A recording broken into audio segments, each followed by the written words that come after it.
네, 저희 인사하고 자리 앉을까요? 네, 차렷 인사.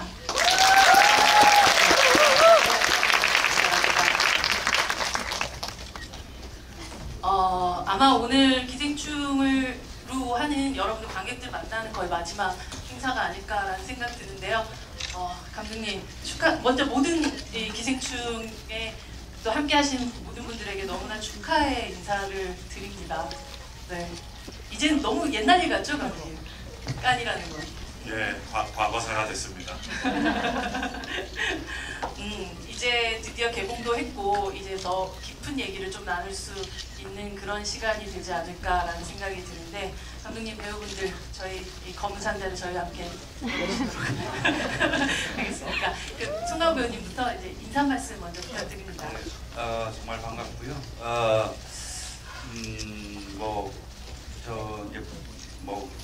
봉준호 감독께서도 이제 여러 번 말씀드렸는데, 그 영화제를 위해서 영화를 만드는 사람은 아무도 없을 겁니다.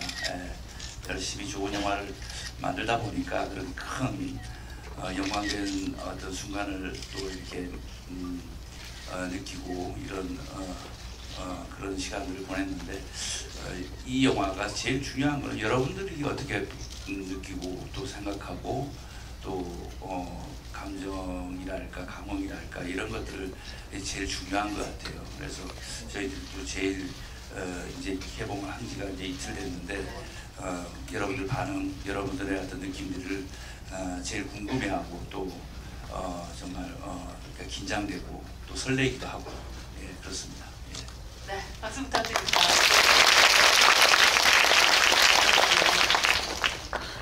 일단 이렇게 극장에 많이 와주셔가지고 진심으로 감사드리고요. 지금 벌어지고 있는 일들이 제가 지금까지 겪어보지 못한 경험을 하고 있어서 좀 현실감이 좀 없긴 한데 그 벅참은 계속 남아있는 것 같아요. 오늘 1시간 즐거운 시간 되셨으면 좋겠습니다. 감사합니다.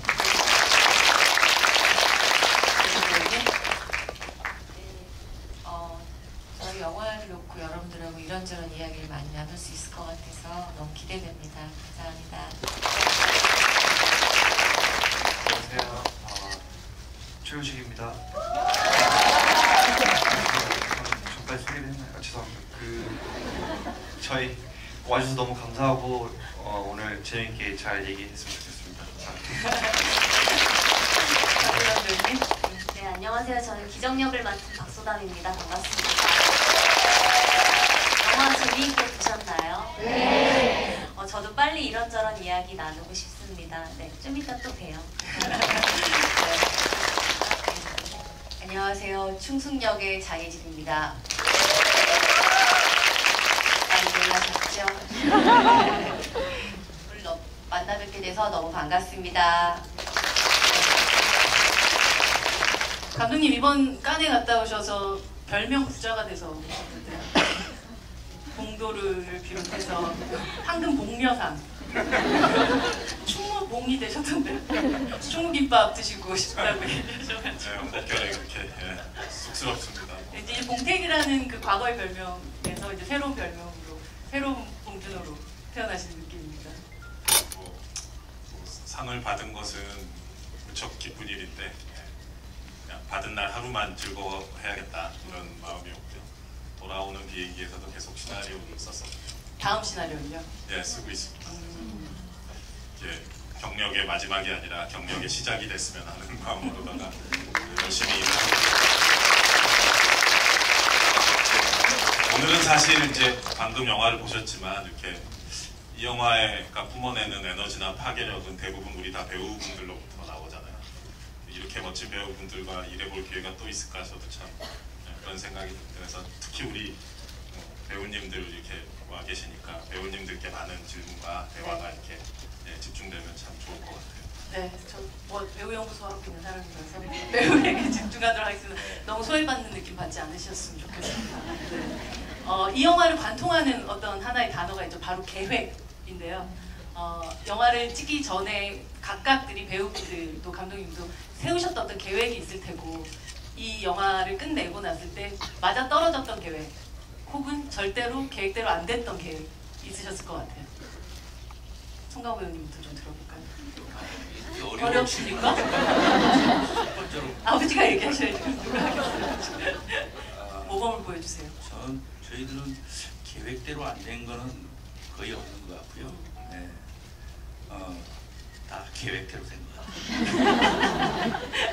세우셨던 계획이 무엇이었어요? 사실은 네. 무계획이었죠. 녹슬에. 네. 왜냐하면은 저희들이 뭐 이 영화가 진짜 뭐 칸영화제 황금 종려상을 받을 거라는 생각이라 또 영화제 자체의 출품 경쟁에 들어갈 거라는 생각, 그리고 여러분들이 이렇게 이런 열정적인 어떤 여러분들하고 만남들이 이제 애초부터 그런 계획을 세우고 영화를 만들고 그러지는 않은 것 같아요. 그래도 그런 계획을 세운다고 해서 계획대로 되는 게 아니니까. 그렇듯이 이제 기택의 어떤 마음이 약간 이제 자조적이고 좀 자괴감 같은 느낌에서 이제 참 슬픈 대사죠. 아들에게 계획이 없어야 된다는 말을 하는 어떤 환경이라는 것이 저희들 주변에 이렇게 주변 속에서 이제 그 기택내가 살아가고 있으니까 그게 참 슬프기도 하고 만감이 교차하는 그런 대사가 아닐까 이렇게 생각이 듭니다. 네, 그 계획에 대한 이야기를 조금 더 해주실 배우분들 혹시 있으세요? 이 영화 들어가기 전에 난 좀 이런 계획 세웠었다. 하지만 이성기 배우님, 저 한번 쳐다보셨던 거예요? 아니 저는 뭐 계획이라기보다 제가 너무나 하고 싶었던 김준호 감독님과의 작업이라 너무 좀 염려가 됐던 것 같아요. 염려. 제가 출연하는 게 혹시 작품이 이질감을 주지 않을까? 잘 녹아날까? 뭐 그런 좀 염려 우려가 좀 많았는데 들어오니까 감독님이 너무 계획과 설계를 잘 해주셔가지고 정말 약간 패키지 여행을 한 것처럼 아무 계획 없이 너무 즐겁게 촬영했습니다. 박소담 배우님, 사실 도대체 이 집안에 어떤 DNA가 흐르길래 이렇게까지 사실 모든 것들이 준비된 상태처럼 사기를 칠 수 있는가에 대한 생각이 들었어요. 이게 뭔가 굉장히 준비된 느낌의 사람들이었거든요. 이것에 대한 어떤 처음에 과연 왜 기정이는 이럴 수 있을까에 대한 의문 같은 건 안 가지셨어요? 어떻게 이럴 수 있을까? 어떻게 이럴 수 있을까에 대한 생각보다는 감독님께서 시나리오상에 너무 잘 써주셔서 저는 이해가 되지 않는 부분은 단 한 군데도 없었어요. 제가 기정이를 연기하는 데 있어서. 그리고 저희 가족의 분위기 자체가 너무나 사랑이 가득하고 비록 가진 건 없지만 서로 너무나 사랑하고 그 서로에 대한 믿음이 있었던 것 같아요. 그래서 저도 아버지에 대한 믿음이 있었기 때문에 박 사장님께서 커피잔을 들고 그렇게 테스트하는 장면 보셨잖아요. 그렇죠. 코너링이 네, 되게 저희 좋잖아요. 아버지 정말 운전 잘하시거든요. 네. 저는 그 아버지의 운전 실력에 대한 믿음이 있었고 그렇기 때문에 그렇게 아주 적극적으로 자신 있게 그 모든 일들을 행할 수 있었던 것 같아요. 이게 사실은 사기가 아닌 거죠. 원래 다 할 수 있는 것들이니까. 네. 미술에 대한 어떤 실력이 있었으니까 또 이런. 알겠습니다. 이것이 사기가 아니고 사실은 믿음의 근거로 한 어쨌든 그런 추천이었다는 사실이었군요. 이 두 충숙과 기택의 관계가 되게 재밌어요. 이 부부는 보면 나이 차이도 조금 나는 것 같은데 거의 반말을 쓰고 실제로 헤게모니상으로 보자면 조금 더 우위에 계시는 것 같은 그런 느낌도 드는데 해머 던지기를 하시던 이 여성분이 어떻게 이 남자를 만나서 이런 가정을 이루었을까에 대한 궁금함도 생기더라고요. 감독님? 저희는 뭐 그런 부분에 크게 얘기를 하지 않습니다. 네. 전사 같은 거 미리 막 작성해보고 이러진 않는데요. 네. 근데 어쨌든 확실한 건 하나, 이렇게 물리적으로 완벽하게 남편을 제압할 수 있다. 이 안에는 첫 장면부터 발로 툭툭 차면서 시작하잖아요. 그래서 뭐 그렇게 설정하고 지나가니까 이제 그 뒤부터는 되게 자연스럽게 술술술 풀어지더라고요. 그래서 또 클라이막스에서는 또 우리 장혜진님이 거의 액션 배우 같은 막 도끼였나? 도끼 들고 달려가고 막 그러죠. 네. 멋지더라고요. 칸영화제에서는 이렇게 탁 치는 순간에 그래서 지하로 떨어지는 순간에 박수가 터져 나왔었던 문광님에게 너무 슬픈 그 장면에서 굉장히 큰 박수가 나왔었던 기억이 나기도 합니다. 우리 영앤 심플하신 사모님 이 영화에서 등장이 굉장히 저는 흥미로웠었거든요. 네. 자고 있다 그것도 뭐 침대에서 자고 있는 것도 아니고 네. 멀쩡한 낮에서 바깥에서 자고 있는 그런. 은근히 많이 자고 있어요. 근데 영화에서 많이 자죠. 나중에 보면 문강 씨도 자고 있고. 네, 네. 남편 기다리다가도 그 비싼 침대에서 네. 실컷 입고 자고 있고. 네. 첫 등장부터 저는 엄청 마음에 들었어요. 왜 이런 등장이어야 할까에 대한 생각 혹시 안 해봤어요? 아, 그런 생각은 못했던 것 같아요. 그냥 이런 여자여서 너무 좋다.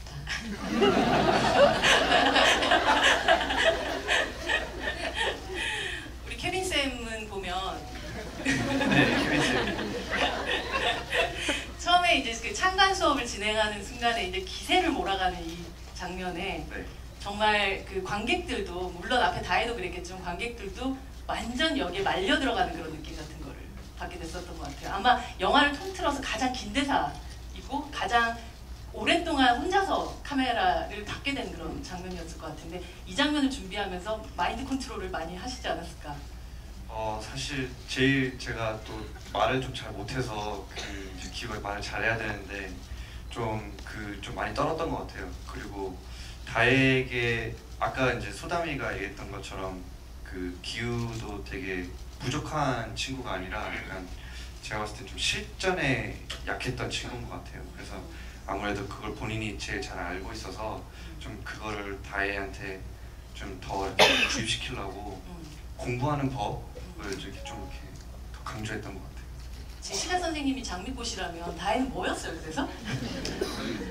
그거 이제 사실 저희가 너무 많은 테이크를 너무 많은 게 아니라 너무 많은 단어들을 제가 거기다 써가지고 아 진짜요? 예. 근데 사실 그걸 이제 뭔가 제가 딱 기억하고 있는 건 네. 뭔가요? 네? 기억나는? 기억이 나지 않아서 이제 저희 소품팀 누나한테 그거 좀 확인해달라고 이제 얘기를 했는데 아직 연락이 없습니다. 너무 많은 테이크를 가서 사실은 다혜는 무엇인지가 잘 모르고. 네. 여러분이 아마 생각하시는 그게 맞을 겁니다.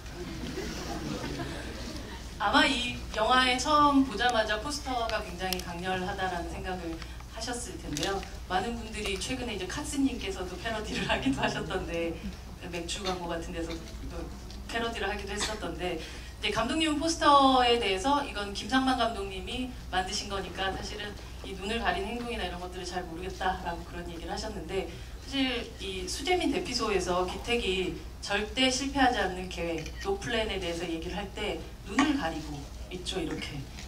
근데 그때 아마 영화를 통틀어서 기택이 가장 솔직한 얘기를 하고 있는 순간이었던 것 같아요. 그래서 그 어떤 행위들 자체가 원래 계획되어 있었던 것인지. 그 대사에 대해서는 사실 뭐 현장에서 저가 이제 강호 형님과 저가 이렇게 대화를 많이 막 나누고 그런 편은 아니고 그냥 자연스럽게 찍어 나가는 타입인데 그 씬의 그 대사만큼은 저나 형님이나 따로 식사하면서 따로 얘기도 나누고 의논을 많이 했어요. 그러니까 계획이 없었다. 시나리오에 없었던 대사인데 마지막 수정할 때 그거를 추가로 써서 이제 선배님한테 드렸고 그리고 이 가리는 거 이것도 이제 제가 콘티에 그거를 그려서 이제 보여드렸는데 선배님도 이 자세를 좋아하셨고요. 그리고 움직이는 입만 보이게 되잖아요. 네, 그렇죠. 그 상태에서 약간 좀 무시무시한 말을 사실 그 아들한테 할 만한 얘기의 말은 아닌데 드디어 이제 기택의 속내가 드러나는 부분을 이제 하신 거죠. 그래서 그 장면 찍었을 때 이렇게 저도 긴장이라기보다도 뭐랄까 되게 차분한 마음으로 집중해서 찍었던 그런 기억이 나네요. 송강호 배우님은 이 장면 그러니까 사람을 죽이든 나라를 팔아먹든 다 상관없다 이 말이지 뭐 이 대사였었는데요. 늦게 이 대사가 만들어지고 또 이 대사를 또 연기하셨던 순간에 대한 이야기를 조금 들어볼 수 있었으면 좋겠습니다. 그 기택이라는 인물이 이제 우리의 어떤 자화상 같은 느낌도 있어요. 사실 이제 경제적으로 죄송합니다. 경제적으로 무능하고 그렇게 이제 가장으로서의 역할을 이제 뭔가 이렇게 제대로 못하는 어떤 사람이지만 사실은 뭐 나름 카스테라도 해보고 또 발레도 뛰어보고 대만 카스테라 무슨 잘못인데 이 영화에서 그러니까 그런 어떤 열심히 나름 가장으로서의 역할을 최선을 다해서 살았으나 이 환경이라는 것이 사회 구조라는 것이 녹록지도 않고 자기 마음대로 되지도 않고 또 우리의 희망이라는 것이 나이가 들어가면서 조금씩 퇴색되고 그런 어떤 자조와 자괴 그리고 그런 것들이 저는 분노까지는 생각이 안 들었으나 뭔가 어떤 허무한 어떤 그 현대인의 어떤 무기력한 어떤 마음 이런 마음이 아닐까라는 생각이 들었었죠. 예. 정말 그때 눈을 이렇게 다시 딱 내리자마자 다시 아들한테 대하는 태도에서는 확 스위칭이 되는 그런 느낌인데 그 순간에 이 영화에서 사실 막 엄청난 방식의 드라마틱한 연기를 뒷부분을 제외하고는 하지는 않는데 그 부분에서도 어떤 내공 같은 것들이 느껴지는 그런 순간이었었던 것 같아요. 이 박 사장님 같은 경우는 그 차 안에서 그런 얘기를 하잖아요. 사랑이라고 봐야지라는 이 뉘앙스가 굉장히 묘했거든요. 결혼하신 분들 천연 총각들은 모르지라고 권조 감독님께서 마이크를 내리고 말씀하셨어요. 그래도 사랑하죠. 사랑이라고 봐야죠. 그 사실은 박 사장 자체가 아까 그래도 사랑한다 혹은 아니면 이런 미묘한 방식으로 이 사람 자체가 굉장히 얄밉기도 하고 그리고 뭐랄까 굉장히 강압적이기도 하고 한 그런 것들의 그 선을 타고 있는 그 선을 넘지 않은 걸 바라면서 동시에 본인도 굉장히 선을 타고 있는 그런 캐릭터여서 오히려 굉장히 어려운 역할이 아니었을까 싶기도 하거든요. 근데 등장 횟수도 많지 않고 처음에 어떤 사건 중심에 이렇게 휩싸이는 인물이 아니다 보니까 캐릭터를 어떻게 잡아야 될지 좀 고민이었거든요. 근데 원래 컵 들고 그 커피잔 코너링 할 때 있던 게 대본에는 없던 거였는데 콘티를 보니까 감독님이 그걸 설정을 해놓으셨더라고요. 그게 거의 첫 장면이었는데 그거 찍으니까 모든 게 다 표현이 되는 것 같다는 느낌이 들었고요. 이 사람은 어땠다는지 그 다음부터는 편하게 했습니다. 생각 없이 장혜준 배우님 그 바퀴벌레 얘기가 나오자마자 충숙하고 기택이 멱살을 잡고 이렇게 대치하는 그런 장면이 나오는데 물론 그것이 나중엔 장난처럼 그냥 얘기가 되긴 하지만 그 순간 충숙의 표정은 뭐랄까 되게 울고 있는 듯한 느낌 살벌한 느낌 같은 게 들었는데 그 감정이 무엇이었을까가 사실은 배우한테서 좀 듣고 싶은 부분이 있었거든요. 이건 따로 감독님한테 받지는 않고 그냥 저 혼자 했던 거면 얘기해도 될까요? 정말 살기를 느꼈어요. 아늑하잖아 라는 말이 너무나도 꽂혀서 이렇게 사는 게 사는 거지 뭐 별건가? 라고 했을 때 너무 그동안 사랑하는 남편이라고 그래도 잘 보듬어왔던 모든 것이 와르르 무너지는 배신감을 느꼈다거나 할까? 여기서 더 우리를 위해서 더 나은 보금자리를 만들려 하지 않고 그냥 여기서 뭔가 멈출 것 같은 느낌인 거예요. 그래서 정말 화가 났던 것 같아요. 애들한테도 화가 나. 애들한테 대한 미안함과 남편에 대한 그 무능함이 그 한순간에 너무 화가 났지만 그래도 사랑하니까 콧구멍을 벌렁거리며 웃으면서 모든 걸 풀었던 것 같아요. 그 순간에 정말 살기를 느끼긴 했었어요. 정말 저도 살기를 느끼면서 연기를 했어요. 그 앞에 살기를 받으셨어요? 배우님은? 네. 집중 좀 해주세요. 저는 저렇게까지 이제 심각하게 생각하지는 않고요. 그러니까 되게 기태기 같네요. 네. 왜냐하면 늘 그래 왔던 것 같아요. 기택과 충숙은 네. 뭐 이렇게 그렇게 부부 싸움이라기보다는 친구처럼 뭐 힘든 세상 이렇게 싸울 때도 있고 또 뭐 어떨 때는 뭐 언제 그러냐처럼 그런 막 보듬고 또 이렇게 또 낄낄거리고 그렇게 살아온 낙천적인 면을 이렇게 좀 표현하고 싶었던 것 같아요. 저는 오히려.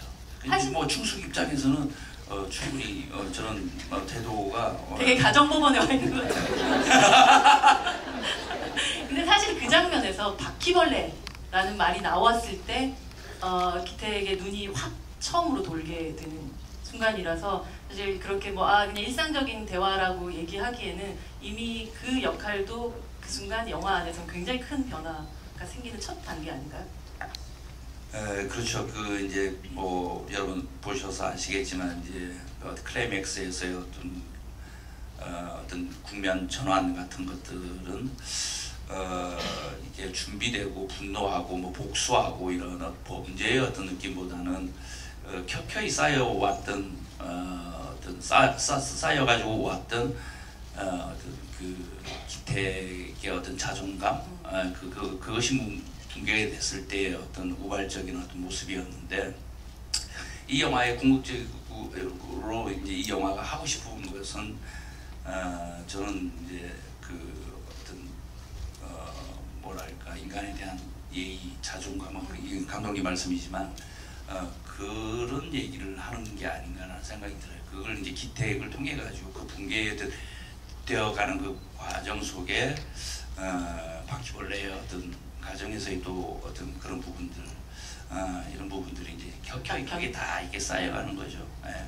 결국은 가장 이제 결정적인 게 아시겠지만 그 밑에 누워서 이렇게 자식들과 그 자기 냄새에 대한 얘기를 들었을 때의 어떤 이제 마지막 끈이 끊어지는 듯한 느낌이고 그랬던 것 같습니다. 예. 제시카 외동딸 일리노이 시카고 같이 두 분 한번 좀 시연 한번 해주시죠. 제시카 오랜만에 두 분이 네 가선배는 제가 먼저 시작할게요. 네. 둘, 셋, 넷. 제시카 외동딸 일리노이 시카고 과선배는 김진모 그는 이사촌. 그는 이사촌. 네, 그는 이사촌. 사실 이게 독도는 우리 땅 아닙니까? 네, 맞아요. 네, 근데 이게 보면 최우식, 박소담 배우 또래가 바로 떠올릴 만한 그런 음은 아니지 않나요?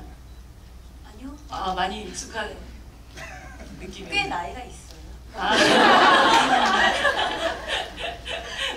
여기에 이 음을 붙인 거는 감독님이 원래 처음부터 아이디어셨나요? 네. 네, 시나리오에 이렇게 써놨는데 사실은 2절, 3절도 있어요. 아, 진짜요? 찍지는 않죠. 원래 엄청 긴 가사가 있었어요.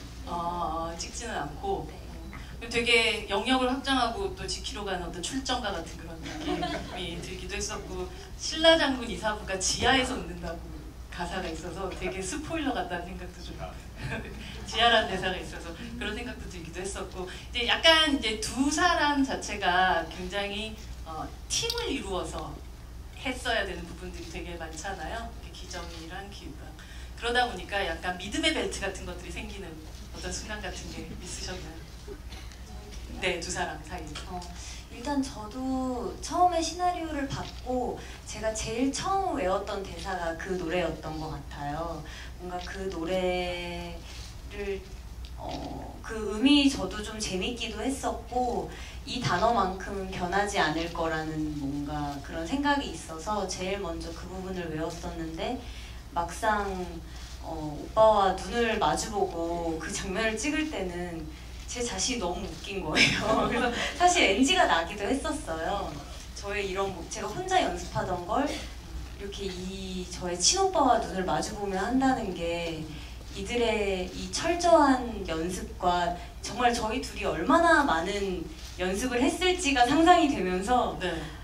이 둘 참 열심히 산다라는 생각도 들고 저를 보면서 너무 진지하게 그걸 읊어가지고 근데 오빠가 계속 앞에서 자꾸 시룩시룩거려가지고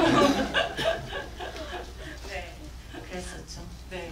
최우식 배우님은 함께 또 박소담 네. 배우랑 네. 연기해 나가면서 네. 어떤 점점점 믿음이 생겨나가는 순간들이 있으셨나요? 저희가 이제 처음 봤을 때 워낙 서로 닮은 거를 이제 그때 느끼고 현장에서 되게 서로 진짜 현실 남매처럼 틱틱 장난도 치고 제가 좀 약간 손이 좀 많이 가는 스타일이어가지고 스타일이래요. 그래서 어떤 면에서요?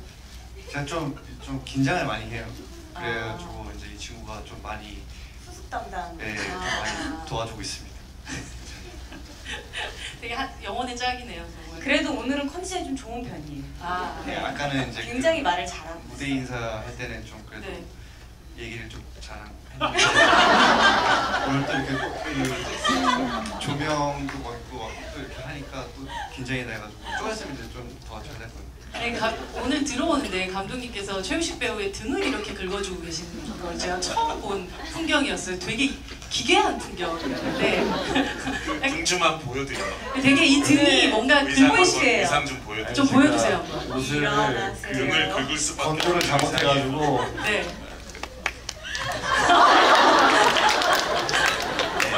아, 이게 아까 올린 게 아니었어요? 예 원래 좀 예. 의상 자체가 그렇게 보면 긁고 싶어지지 않아요? 아, 그러네요. 정말. 해피들만 입는 건데 제가 또 한번 도전해봤습니다. 조효정 배우님, 사실 이 남편이 실제로 보면 이 영화 속에서 표현되는 방식으로 치면 그렇게 폭력적이거나 아주 강압적인 느낌이 들지 않는데 여기서 교수형 당할지도 모르고 능지처참 당할지도 모른다라고 얘기하는 어떤 그 순간이라는 게 이들의 관계 안에서 어쩜 굉장히 무서움을 느끼고 있는 어떤 순간 같은 게 느껴졌거든요. 그 어떤 근거 같은 것들을 가지고 하셨던 부분이 저 있어요. 혼자는 생각으로는 그 집 안에서 그런 모습을 보였다기보다는 가끔 뭐 집에 있을 때 회사에서 온 전화를 받고 폭발하는 모습이라든지 뭔가 그런 무서운 모습을 좀 본 적이 있었다는 그런 생각으로 저는 했어요. 집안에서 그런 게 없었지만 그 남자들이 일할 때 막 본인도 모르게 막 이렇게 돌면 무섭잖아요. 네네. 내가 모르던 그런 무서운 모습 뭐 그런 걸 좀 저는 생각하면서 했어요. 좋게 생각했죠, 오빠. 박 사장님은. 박 사장님은 가정에서는 그런 적이 없나요? 아니 원래 대본에 네. 말투가 약간 더 좀 딱딱했잖아요.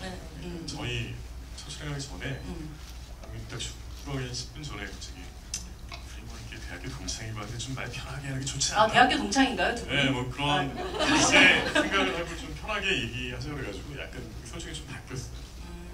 정말로요. 그러니까 사실 이 영화 속에서 나온 그런 대사들이나 혹은 아니면 뭐 원래 우리가 흔히 얘기하는 부잣집에 지금 성공한 남자들의 어떤 전형 같은 걸 별로 따르지 않는 느낌이었거든요. 아들하고 그렇게 잘 놀아주는 느낌 같은 것들도 사실은 오랜 시간 많이 놀았던 아버지니까 나오는 어떤 포스 같은 거. 저는 그것 또한 굉장히 강박이 있는 인물 같아요. 그러니까 아, 내가 어떻게 행동을 하고 주위 사람들 나를 어떻게 젠틀하고 좋게 보는지에 대한 강박이 되게 심한 인물이지 않을까. 그것조차도. 좋은 남편이라고 생각하면서 있는. 아, 정말. 아, 감독님 이런 모습에서 조효정 배우한테 반하셨구나. 그러니까 이게 연교의 어떤 맑음이에요. 그쵸. 연교가 사실 되게 총명하고 스마트한 사람이에요. 남을 너무 잘 믿는 게 문제죠. 그리고 남편도 믿는 거고. 그리고 그 이성규 씨 캐릭터도 사실은 사람을 대놓고 윽박지르거나 압박하지 않는데 뒤로 이렇게 은은하게 이렇게 갈구잖아요. 아까 커피잔 들고 있는 것도 그쵸. 그렇고. 예, 그래서 겉으로 보면 전혀 가부장적이거나 마초적이지 않은데 은근하게 압박을 하는 것 같아요. 연교를 보면은 그 팬티 들고 왔을 때도 이렇게 마치 자기 밑에 부하 직원을 문책하듯이 막 그렇게 그러잖아요. 그런 묘한 긴장감을 이 두 분이 잘 이렇게 알아서 잘 표현들 하시더라고요. 영어 선생님인 케빈 선생님께서 가르쳐주는 단어가 프리텐드이죠. 네. 이 프리텐드라는 게 사실은 어쩌면 이 기후를 굉장히 많이 설명하는 그 부분이 있는 것 같다는 생각이 들어요. 민혁이에 대한 네. 프리텐드 같은 네. 느낌을 굉장히 많이 받았었거든요. 네. 근데 실제로 어쩌면 이 박 사장네 집에 들어와 있는 동안의 우식 씨, 그러니까 이 기후의 행동들은 머릿속으로 계속 나중에는 그게 대사로 발현되기도 하지만 네. 이때 민혁이라면 어땠을까라는 생각을 계속 하고 있었던 사람이 맞아요. 아니었을까요? 그게 아마 좀 제일 컸던 것 같아요. 민혁이라면 어떻게 했을까. 근데 제가 연기할 때는 그러니까 제가 기우를 생각하고 이제 연기를 했을 때는 사실 다혜한테 보여줬던 그러니까 뽀뽀하기 전까지 네.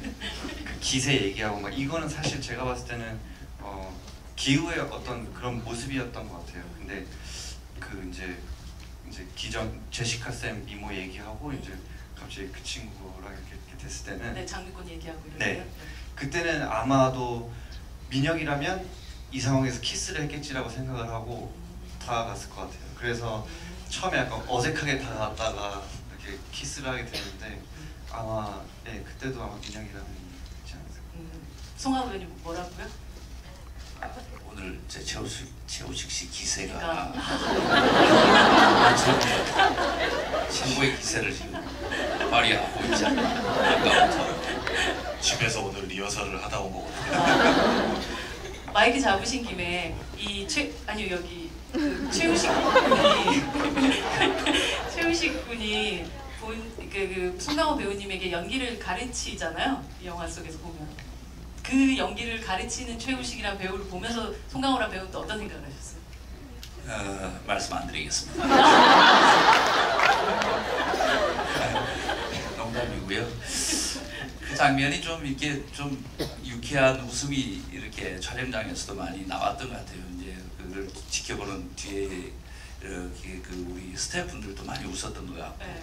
예, 그건 뭐 이게 뭐 특별히 저랑 최우식 씨가 막 웃겨서 웃는다기보다는 그런 상황이 너무 웃기잖아요. 예, 참 한심하기도 하고 어떻게 보면 그래서 웃기기도 하고 그렇지 않았나 이렇게 생각이 됩니다. 영화 속에서지만 그래도 대배우 송강호 배우를 이렇게 연기 지도를 하셨다는 어떤 소감? 뭐 연기였지만 그래도 감히 누가 진짜 선배님의 연기를 이렇게 할 수가 없잖아요. 이렇게 말을 더듬으세요. 즐거워하시는 것 같아요. 아니, 지금 살짝 긴장되고 있습니다. 저 되게 재밌게 잘 촬영했었어요.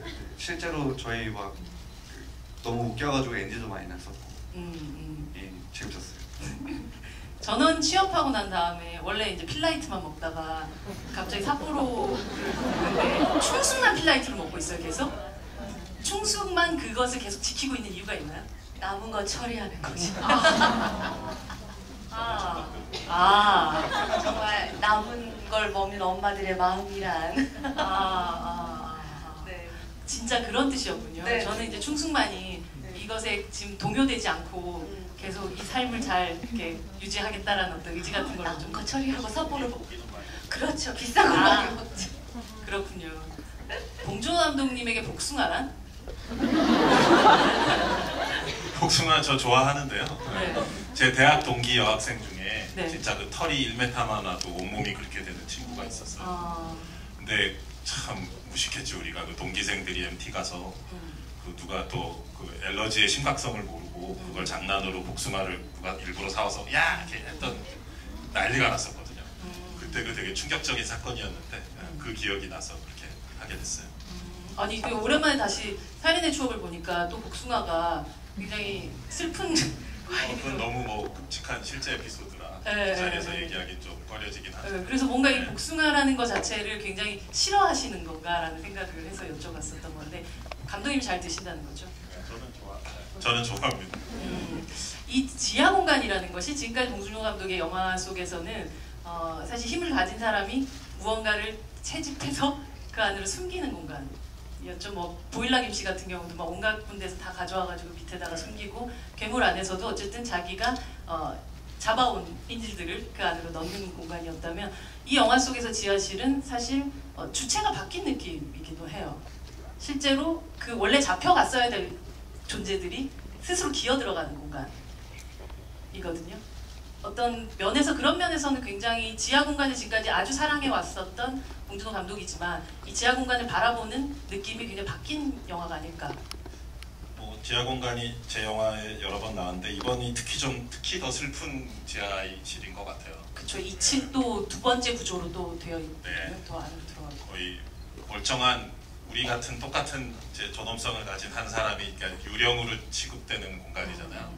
근세라는 인물이 이제 유령이 되고 있잖아요. 거기서 뭐 실제 유령처럼 찍혀진 장면도 하나 있긴 하지만 그 장소를 또 이제 결국은 우리 아버지가 김택이 또 들어가게 되고 그래서 그런 슬픔이 있는데 이제 또 뭐 원래 주인공들은 또 지하는 아니고 반지하에서 살았잖아요. 그렇죠. 네. 반지하라는 느낌이 아직은 지상이라고 믿고 싶은 공간이잖아요. 근데 까딱만 한 발만 잘못 디디면 이제 진짜 지하가 될 것 같고 그런 불안감과 또 그런 불안과 두려움이 있는 곳이고 해서 반지하 지하 통틀어서 어떤 슬픔이 있는데 또 본인들끼리 그런 대화를 하는 게 또 있어요.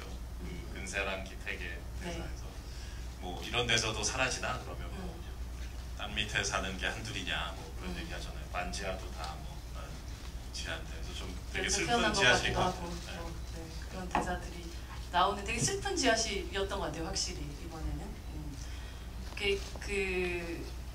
이 영화를 보다 보면 사실 저는 기생충을 귀가의 영화라는 생각을 하면서 봤던 것 같아요. 집으로 돌아오는 영화라는 생각을 했던 게 봉준호 감독이 지금까지 찍어왔었던 영화들에서 개도 집을 나가고 뭐 괴물에 잡혀서 아이도 집을 나가게 되고 뭐 아들은 잡혀서 또 집을 나가게 되고 모든 사람들 다 집을 나가고 집 밖에서 돌고 그 추운 데서 열차는 계속 뺑뺑 돌고 있고 돼지 잡으러 미국 가야 되고 뭐 이런 식 있다가 그래서 사실 살인의 추억에서도 링겔 맞는 장면도 보통 이제 집에서 맞을 것 같은 장면을 그런 바깥에서 나무 밑에서 링겔을 맞고 근데 처음으로 집으로 들어오는 영화였다는 생각이 들어요. 그래서 이 영화의 이름들에 대한 얘기들을 뭐 기자와 충자에 대한 이야기도 많이 하지만 기택이란 이름의 이 택자는 집에 대한 이름에서 나온 건 혹시 아닌지. 진짜 그렇네요. 아니에요? 이후 인터뷰가 더 있으면 그거 되게 인용하고 싶은데 인터뷰가 다 끝나서 그 생각은 못했네. 아깝다. 저는 사실 과거 어떤 80년대 실존했던 정치인을 떠올리면서 되게 허허실실했던 정치인 한 분 계셨는데 네. 우리 강원 선배님 지금 고개 끄덕끄덕 하시는데 저희 연식의 분들은 좀 잘 아실 겁니다. 택에 대한 그런 생각은 못했네요. 지금 그렇게 추측해 볼 수 있을 것 같습니다. 근데 이제 이게 뭐 영화 내용적인 거라면 또 감독님의 바깥쪽으로 봤었을 때도 이제 그 마더 이후에는 계속 바깥으로 그러니까 해외의 프로덕션 안에서 좀 일을 하시다가 다시금 오랜만에 집으로 돌아와서 찍으신 영화라서 이 영화 뭐 이미 보셨으니까 느끼겠지만 그 어느 때보다 자신감과 활기 그리고 집에 왔다는 어떤 기쁨 같은 것들이 느껴지는 영화였었던 것 같아요. 일단 같은 모국어를 쓰는 우리 배우 또 너무 엄청나게 뛰어난 또 배우분들이라 뭐 저는 되게 신났죠. 예. 저는 그저 그냥 모니터 근처를 어슬렁거리기만 하면 되니까 되게 즐거웠었어요. 이분들 연기를 현장에서 저가 제일 먼저 보는 거 아니에요. 예. 또 여러분들이 못 본 테이크도 나는 다 봤지. 저희가 못 본 테이크 중에서 감독님 가장 짜릿하고 즐거웠던 테이크 얘기 좀 해주세요. 뭐 찍은 뭐 테이크 이전에 이제 씬이나 시퀀스 중에 이제 찍은 것들을 대부분 영화에 쓰고 많이 삭제된 건 없는데 일부 재밌는 시퀀스 있어요. 그런 것들을 이제 DVD와 블루레이로 찾아뵈려고 합니다. 감독님 진짜 엄청나신 분이시네요, 진짜.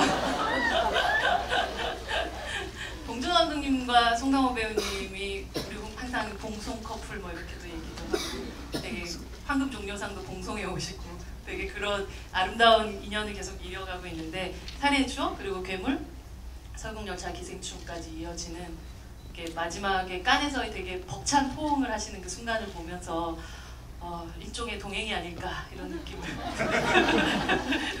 오늘 좀 되시는 것 같아요. 했는데 어떻게 보면 감독님으로서는 이제 설국 그 이후에 또 뭐 영화들을 찍고 그 돌아오셔서 두 분이 다시금 작업을 하시는 게 한 6년 정도 되신 거잖아요.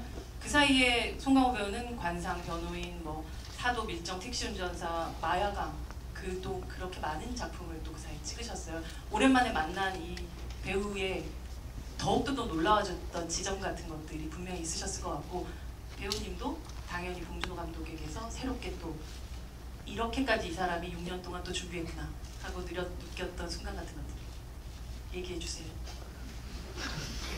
별로 얘기하고 싶지 않아요. 아니요. 그 사실 이제 뭐 앞서 인터뷰에도 많은 비슷한 얘기를 했었는데 제가 출연한 영화는 아니지만 그 첫 작품 프란다스에게부터 봉준호 감독께서 한 20여 년, 만 20년 동안 쭉 어떤 견지해왔던 사회에 대한 통찰 그리고 미래 우리 삶에 대한 비전, 우리 인간에 대한 어떤 집요함 이런 모든 어떤 큰 리얼리즘의 어떤 마지막 정점의 어떤 선다 이 기생충이 예, 시나리오부터 그 과정 또한 그랬고 그 자신감과 또 결과 또한 이렇게 되다 보니까 참으로 그 대단한 어떤 그 산맥을 넘어서 결국에는 목적지에 도착하고야만은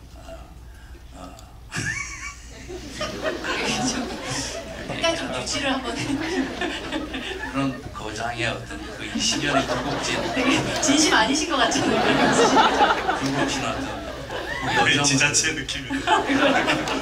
여정 아까 정치인 얘기하시니까 갑자기. 네, 그리고 조여정 씨 계시지만 그 여정을 바라보는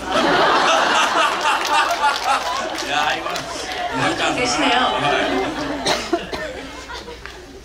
너무 기뻤고 감동적이었고 벅찼죠. 예, 말은 안 해도 왜냐하면 그런 얘기를 구체적으로 그런 얘기를 하지도 않고 그런 얘기를 하는 사이도 아니었고 그걸 그냥 목도를 하는 거죠. 그 긴 세월 동안 긴 1년여의 어떤 긴 시간 동안 옆에서 지켜보면서 그러니 그 이제 그 간에서의 그 행동들이 네. 얼마나 그게 두 분 결혼하시는 줄 알았어요.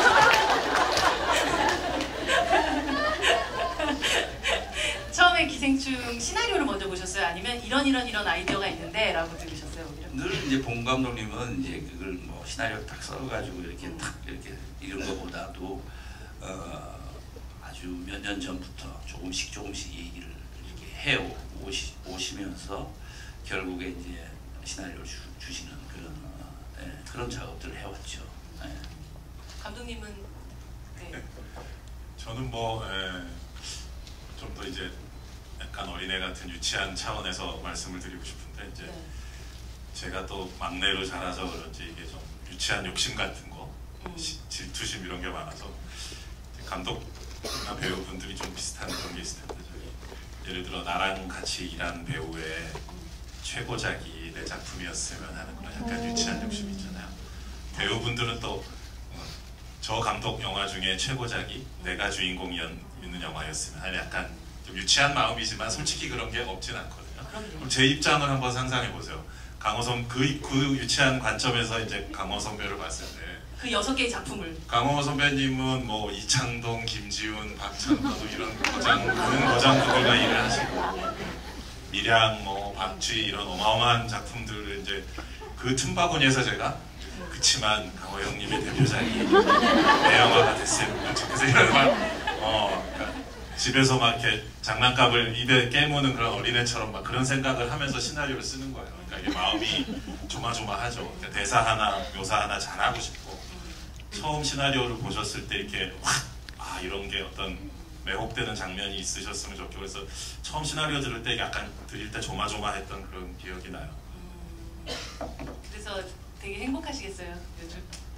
근데 그 시상식 그 상 호명했을 때 이게 뼈 하나 딱 이렇게 제 가슴을 이렇게 치죠. 원래 손이 되게 세게 치시던데요? 나 갈비뼈가 골절되는 줄 알았어요. 나중에 긴장 풀리고 나니까 여기 너무 아프더라고요. 본인 때리신지도 모르셨다면서요? 죄송합니다.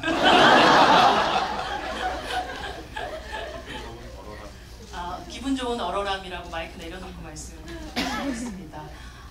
사실 의외로 이게 고마움들 혹은 아니면 어떤 이 영화를 함께 했었던 즐거움들 같은 것들을 동료 배우들한테 얘기하기 좀 혹은 감독님한테 얘기하기 힘든 부분들이 있는 것 같아요. 약간 이런 공식석상에서 할 수 있는 게 아닐까. 그냥 단순히 감사합니다 좋습니다가 아니라 어떤 면에서 또 이렇게 이 작업이 행복했었는지 우리 충숙 씨부터. 제가 이 말만 하면 울어서 다들 긴장을 하세요. 한번 또 이제 마지막에 한번 붙여야 되는 거 아닙니까? 그래서 오늘 울지 않으려고 집에서 연습을 열심히 했는데 이 질문을 하시면 오늘 울지 않고 정말 제정신으로 한번 해보겠습니다. 하도 말을 이상하게 해서 정말 이분들과 같이 여기 안 계신 정은 언니도 계시지만 같이 작업을 한다는 게 저한테 너무 꿈 같은 일이었고 믿을 수가 없는 일인 거죠. 연습을 했는데 울렁거리네. 사실 저는 저한테 이런 일이 올 거라고 어렸을 때는 상상을 했었지만 나이가 들면서 오질 않길래 포기를 했었죠. 그리고 그냥 열심히 가정일을 하고 아이를 키우고 아내로 살면서 연기를 좀 더 그냥 즐겁게 재밌게 하는 쪽으로 마음을 바꿨던 것 같아요. 욕심을 버리고 아 저거는 내가 이룰 수 없는 곳에 있는 건가 봐 그런 바라만 보고 재밌게 즐겁게 하다 보면 나 스스로 행복해지니까 하고 위안을 하고 있다가 우연치 않게 감독님께서 이렇게 연락을 주셔서 너무 놀랍기도 했고 사실은 감독님하고 그 전에 오래전에 인연이 있긴 했지만 감독님 전혀 기억을 못 하시고 있었고 그쵸. 그래서 이런 일이 올 수도 있구나. 그래서 감독님한테 여쭤봤어요. 왜 지금에 와서 저한테 이러시는 거예요? 그랬더니 사람마다 다 때가 있다고 생각을 한다.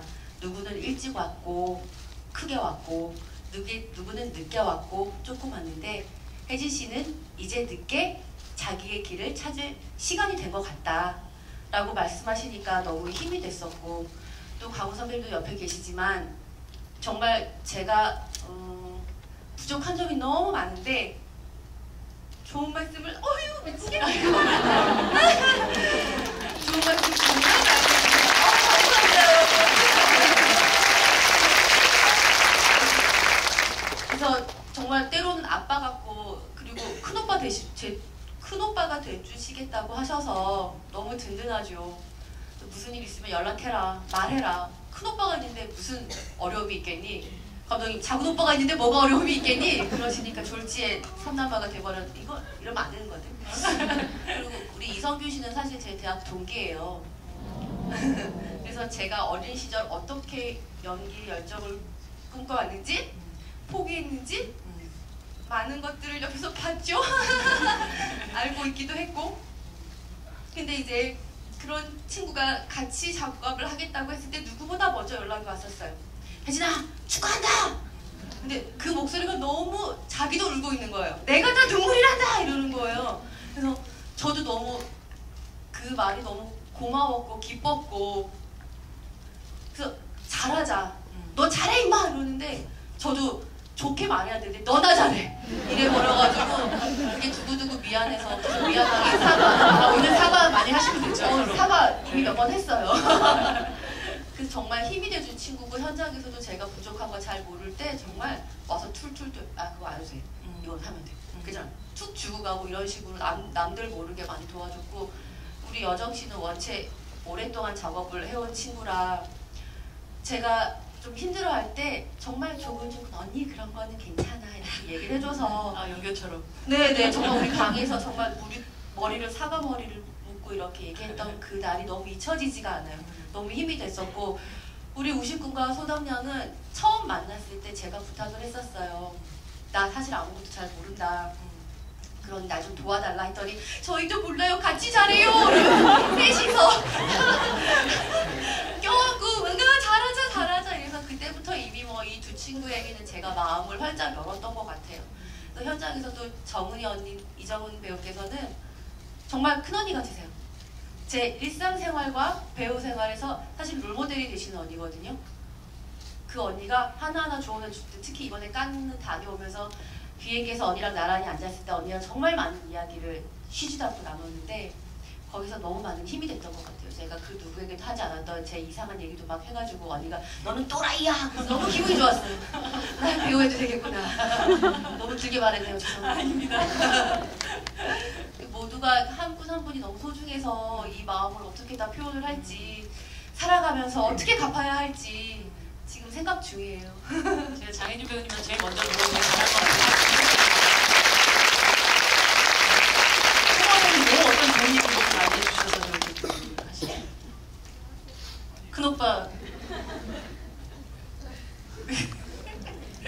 아까 제가 했던 그 질문을 순서대로 하지 말고 이번 송강호 배우님께서 얘기해 주세요. 아까 좀 전에 얘기 네. 어떤 이렇게 같이 네. 아이 뭐 저 장혜진 씨가 너무 좋은 말씀을 많이 해주셔가지고 굳이 뭐 또 얘기하는 것보다도 저도 뭐 이렇게 뭐 이렇게 소담 씨나 혜진 씨 같은 경우 미량엔 잠시 나와서 소담 씨는 사도라는 영화에서 지금 너무 짧은 만남이었고 그렇죠. 그걸 빼면은 다 이제 처음 해보는 그런 어떤 이 긴장감 그리고 설렘 그런 것들이 이렇게 가득했던 현장이 아니었나. 그래서 참 좋았습니다. 직접 얘기하지 않으셨지만 또 이 자리를 통해서 또 동료들한테 하고 싶은 이야기를 소담 배우님한테도 한번 들어볼까요? 제가 연기를 시작한 지 그렇게 오래되지도 않았고 특히 나 이렇게 영화를 시작한 지는 정말 얼마 되지 않았는데 이렇게 빠른 시간에 이런 작품을 만나고 또 이런 분들을 만난 게 저는 정말 행운아인 것 같다는 생각을 되게 많이 했어요. 그리고 검은 서재들로 인해서 너무 아직 준비되지 않은 상태로 너무 많은 관심을 받았었고 그로 인한 부담감과 앞으로 또 뭘 내가 어떤 모습을 보여드려야 되지에 대한 저에 대한 고민이 굉장히 많을 시기가 있었는데 이제 그런 고민들의 시기를 그런 기간들 좀 지나고 이제는 정말 좀 잘해야겠다는 생각보다는 내가 어떠한 작품에 들어가면 이 주변에 있는 사람들의 소중함과 그리고 좀 많이 보고 배우고 싶다 그리고 그 속에 깊숙이 스며들고 싶다는 생각이 되게 컸었어요. 그만큼 조금은 제 스스로도 여유가 생겼고 이제는 받아들일 준비가 되어 있었고 정말 연기를 하고 싶다는 생각이 들었을 때 감독님한테 연락이 왔었거든요.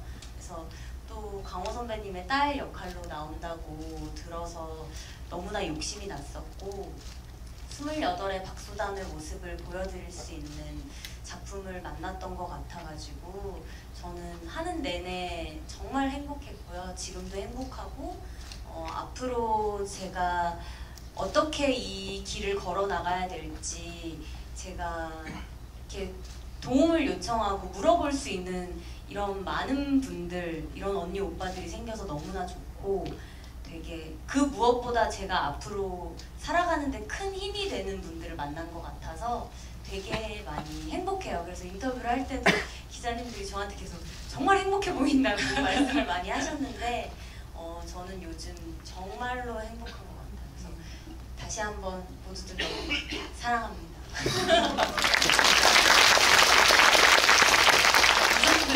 좀 들어볼까요?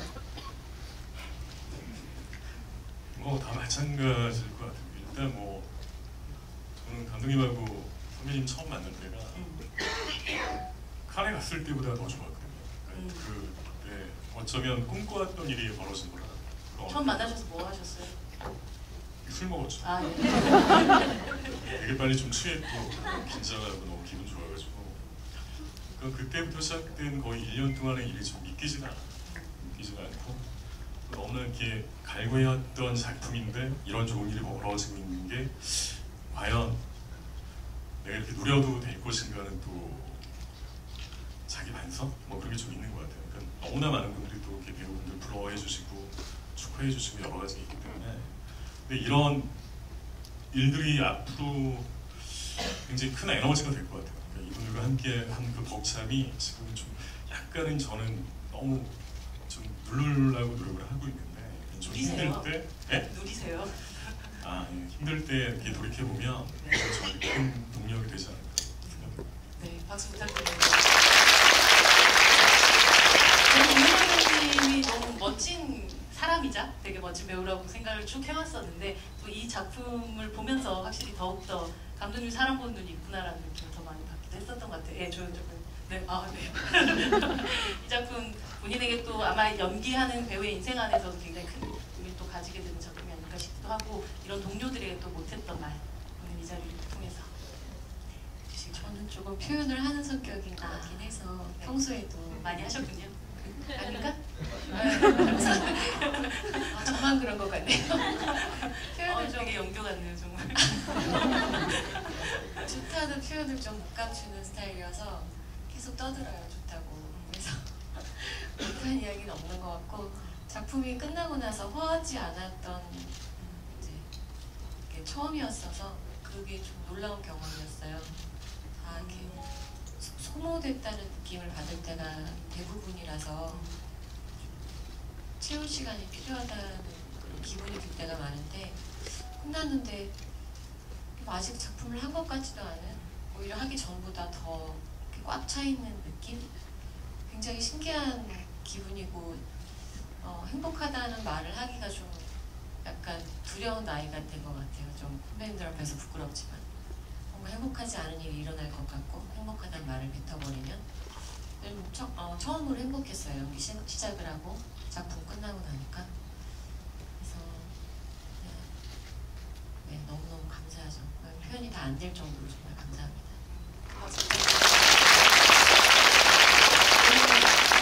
말씀 잘 되는 최우식 씨 마지막으로 제가 진짜 방금 되게 흥미진진하게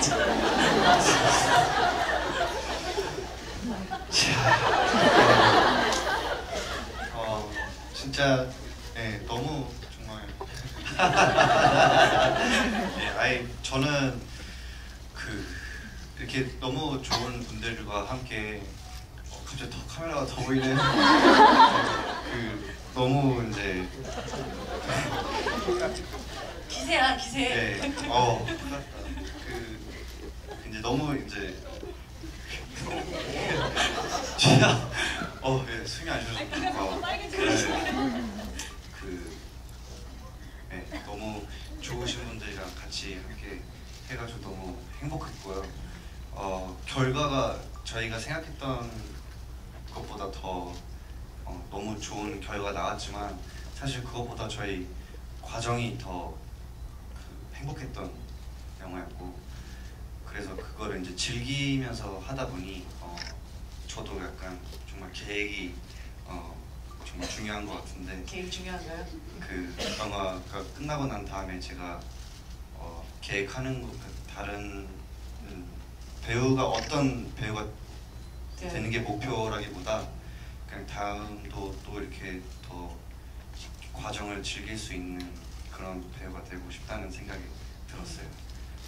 아버지한테 말씀 잘 들었군요. 노플랜으로. 네.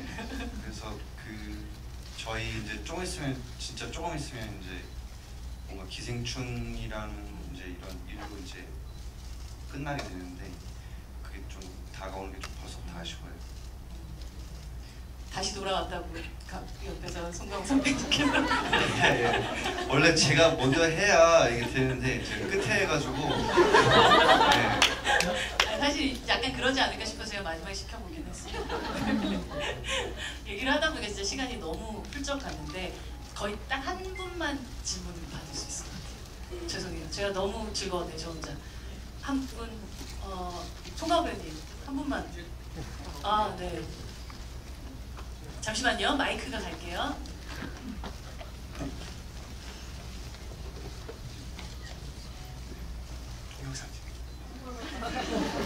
네, 안녕하세요. 박소담 배우님께 질문 드릴 수 있을까요? 네. 네, 이 영화가 이제 한 가족이 마치 신데렐라 마차를 탄 그런 스토리였다고 볼 수 있었는데요. 저는 이제 실질적으로 배우님들 입장에서 생각했을 때는 오히려 이렇게 우아하신 분들이 그렇게 자기 자신을 연기를 위해서 낮춰야 되는 그런 경우로 저는 보면서도 생각이 많이 들었어요. 그리고 이제 제가 알기로는 여배우님들, 특히 이제 젊은 여자 배우님들이 이런 연기를 하실 때는 뭐 사회적 약자라든가 그런 배역을 소화하셔야 할 때 약간 저희가 좀 짧게 좀. 네, 알겠습니다. 좀 멘붕이 오거나 힘든 네. 부분이 있다고 걸로 알고 있는데요. 네. 혹시 박소담 배우님께서도 비가 오는 날 수재민이 되고 그런 씬을 찍으셨을 때 그런 좀 어려움이 혹시 있으셨는지 그 부분을 좀 여쭤보고 싶네요. 비가 오는 장면을 찍을 때는 저희뿐만 아니라 정말 모든 스태프분들이 고생을 다 많이 하셨던 것 같아요. 저희를 위해서 컷이 되자마자 담요를 들고 뛰어와서 뜨거운 물을 부어주시고 저희 모두가 다 같이 그렇게 고생을 하면서 찍었던 부분이어서 저는 그렇게 저희가 너무 많이 케어를 받은 부분이 있어서 오히려 감사한 마음이 더 컸었고요. 물론 춥기는 했었죠. 하지만 버틸 수 있었어요. 감사합니다. 아까 제가 기생충이 집으로 돌아오는 영화라는 얘기를 했었는데 어쩌면 깐에서 받은 이 황금종려상 자체가 그냥 공동감독이나 혹은 여기 있는 배우들의 어떤 경력의 하이라이트에서 끝나는 게 아니라 사실 홈런이라고 하잖아요. 홈런 날리시고 다시금 돌아오셔서 이제 다시 타자가 되셔야 되는 타이밍인 것 같아요. 그래서 오히려 지금이 가장 지금 또 기대되는 시점일 거라는 생각을 하면서 이 영화를 보게 되었습니다. 마지막 인사 받으면서 저희 이 자리 마감하도록 하겠습니다. 감독님. 네, 오늘 뭐 이 뜨거운 금요일에 이렇게 극장에 와주셔서 감사하고요.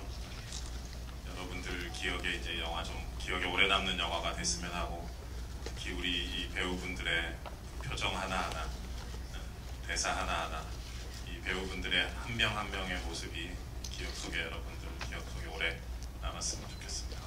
큰 박수 부탁드립니다. 자리에 함께 해주시고 얘기 들어주셔서 너무 감사하고 얘기 나눌 수 있어서 너무 감사했습니다. 감사합니다. 늦은 시간까지 함께 해주셔서 너무나 감사드리고요. 오늘 밤 기생충으로 뜨겁게 마무리하시길 바랍니다. 감사합니다. 네, 제가 원래 되게 잘하다가 갑자기 끝에 그래서 너무 죄송하고요. 저희 영화 진짜 행복을 나누면 나눌수록 더 커집니다. 그래서 여러분 많이 나눠주세요. 감사합니다. 첫 관객 여러분들에게 눈을 오랜 시간 보면서 여러분들이 조용히 미소 짓고 있는 얼굴들을 제가 볼 수 있어서 참 행복했습니다. 감사합니다. 저한테 평생 잊지 못할 선물을 받은 것 같은 느낌인데, 여러분들한테 이 영화가 기분 좋은 선물로 다가갔으면 좋겠습니다. 감사합니다. 극장에 들어올 때 깜짝 놀랐어요. 이렇게 이게 빈자리가 없이 이렇게 전부 남아 계셔가지고 어떤 이 영화에 대한 기대, 여러분들이 가지고 있던 기대감의 표현이라고 생각하고 너무 감사했고, 그리고 뭐 보셔서 아시겠지만 결국은 가족에 대한 얘기고 우리 사람에 대한 얘기가 아닐까, 이 영화가. 그래서 기생충이라는 영화를 통해 가지고 소중한 가족들, 그리고 우리 주변의 이웃들, 이 사회를 이렇게 따뜻한 시선으로 바라볼 수 있는 그런 마음이 드는 그런 영화였으면 좋겠습니다. 대단히 감사합니다. 오늘 금요일 저녁 함께 정말 한 분도 거의 자리를 떠나시지 않고 자리해주신 관객분들도 너무너무 감사드리고요. 자리해주신 배우님 그리고 감독님께 큰 박수 치면서 인사 나가보겠습니다. 감사합니다.